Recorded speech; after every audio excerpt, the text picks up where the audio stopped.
la France nous écoute. Merci, cher collègue. La parole est à Pierre-Yves Collombat. Vu le temps qui m'est imparti, je m'en tiendrai à l'essentiel, bien que les bizarreries et les incohérences ne manquent pas dans ce texte.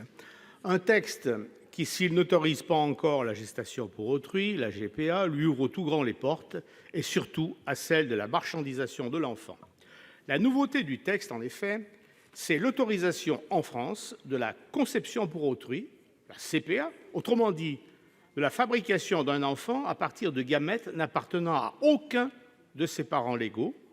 Autre chose donc que l'assistance à la procréation de l'actuel Code de la santé publique avec la PMA. Il est donc faux d'affirmer que l'on se contente d'élargir l'accès aux techniques disponibles sans s'affranchir de nos principes éthiques. On s'en affranchit, en effet, simplement en faisant disparaître un bout de l'article L. 2141-3 de l'actuel Code de la santé publique selon lequel, je cite, « l'embryon ne peut être conçu avec des gamètes ne provenant pas d'au moins un des membres du couple. L'embryon se trouve ainsi transformé en produit et donc potentiellement en marchandise, lestée d'un prix, inévitablement objet d'une sélection.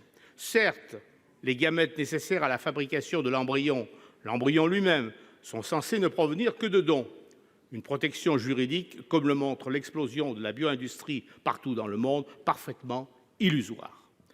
Qui, en effet, faute d'offres suffisantes, empêchera le trafic de gamètes et d'embryons, les gratifications officielles ou occultes des opérateurs, dont il faudra bien rétribuer les services et les choix, ayant présidé à l'appariement donneur-receveur. Qui sait d'ailleurs jusqu'où ira cette obsession de la ressemblance et les chemins qu'elle prendra. La logique du broyeur libéral étant de transformer en marchandises, outre les produits de l'activité des hommes, leur travail, l'environnement et le vivant, autoriser la création puis la transplantation d'embryons sans lien autre que fantasmé avec les receveurs, c'est ouvrir tout grand la porte à la marchandisation de l'enfant. Préférant le rôle de conservateur humaniste prudent à celui de progressiste mercantiliste, je ne voterai pas un texte dont personne aujourd'hui ne peut mesurer les conséquences. Je laisse la responsabilité de ce progrès à d'autres.